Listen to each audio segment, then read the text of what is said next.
What's going on? Welcome back to Financial Journey. So today we're going to talk to you about NIO. Market's closed today, but I do want to go over some key levels that you really need to watch for as an investor in the next couple trading days. And then aside from that, why that very bullish rating of $8.90 didn't get any traction whatsoever. So I want to go over all the things that you need to know, but first make sure you guys hit that thumbs up. And with that, let's get right to it.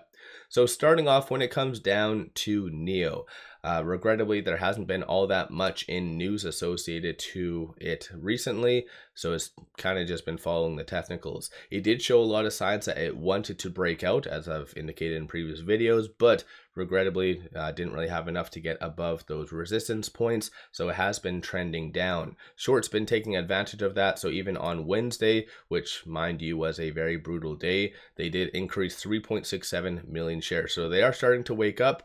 11.23% of the free float is being shorted, so that's what we're kind of going into Friday in. So in case you don't know, and as I've already said, the market's closed today. So you guys have some time to reflect, and I felt this video is somewhat justified on some kind of key levels to really watch for, and possibly where might be a good entry point to kind of average down. But as far as recent stuff that's been coming out, the only thing that came out was this, and the reason why I'm bringing this up is because of the recent stats. So NIO becomes official mobility partner of Berlin Fashion Week. So even though that in among itself isn't all that great, I think in general it is good marketing, because in 2024, NIO sales did go down roughly about 46 to 48%. So definitely not the best, and that's unrelated to tariffs. That is just legitimate lack of demand or for whatever reason.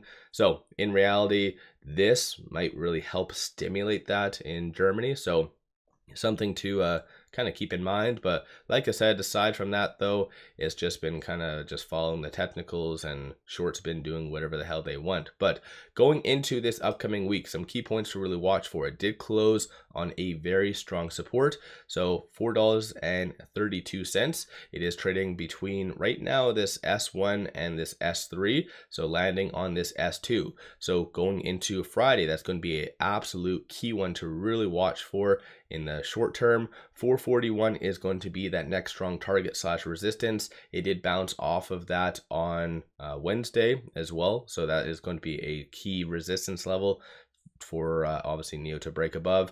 Flip side, $4.16 will be that next strong support. So you can kind of orient your buys around a lot of these points, or potentially you can kind of see based on the classic, 376 would be the following one. So again, if you are anticipating more of a further breakdown, then kind of just orient it towards there. In my opinion, I will be a buyer at this stage, even though pretty much 1 year ago, roughly around this time period, I did buy in conveniently at like 430. So I have two different positions, one at 650, other one at 430. So it's been largely underwater for the most part, but I feel if it does get back to this kind of $3 range, that's where I'll be averaging down, or possibly start selling puts.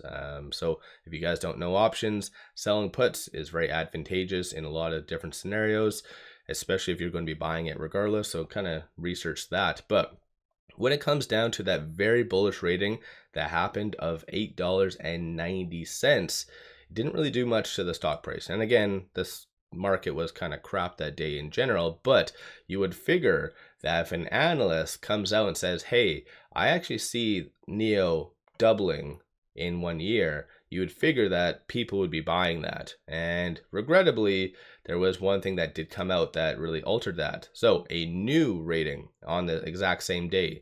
So you had HSBC recently, 3 days ago, did downgrade NIO 450 price target. Absolutely horrific, 23% success rating from that analyst.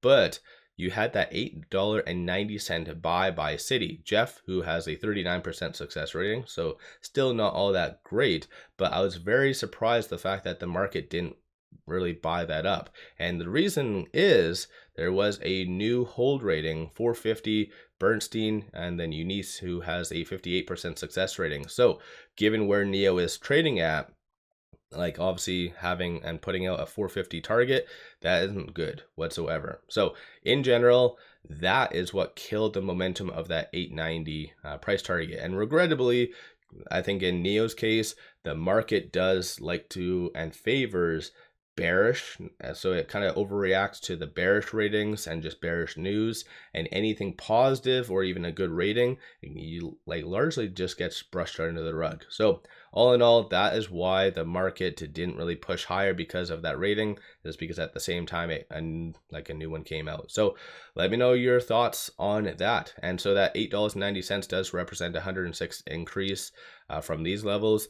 As a consensus of all the ratings, $5.72 is that target, and that does represent a 32.41% upside. So let me know your viewpoint on that. But when it comes down to this upcoming week, some key real key points to watch for is based on a lot of the fib levels that I did bring up. Aside from that, ALMA right now is sitting at $4.57.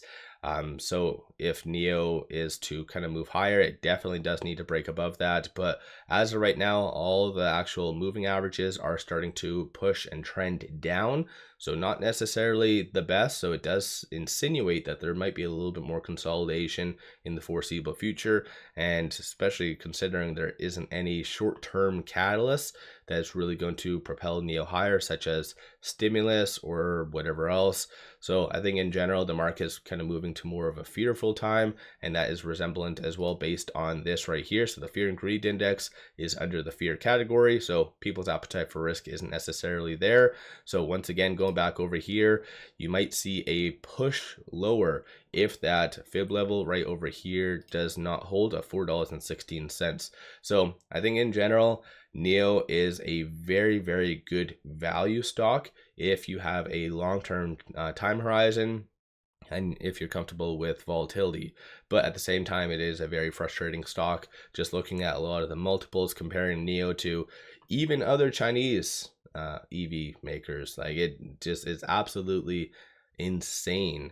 One thing to note though is that NIO is very heavily manipulated through shorts, and some people might disagree with that comment, and it's completely fine. But I didn't see other EVs aside from Lucid getting hit with from shorts as much as NIO. So yeah, let me know your viewpoint on that. As far as options goes, it looks like the optimism is kind of settling around that 450 range, and then bears are anticipating for it to be sub roughly for this week, sub 450, so not much more downside, and then potentially for it to be sub $4 in the foreseeable future. So this is a quick summary. Hopefully everyone's having a good day off and whatever else. So don't forget to hit that thumbs up. And one final thing, pop over to my Patreon where I give buy signals on stocks, options, and crypto. Many of them have been absolute bangers, so pop over there and take a look. With all that, appreciate all of you watching.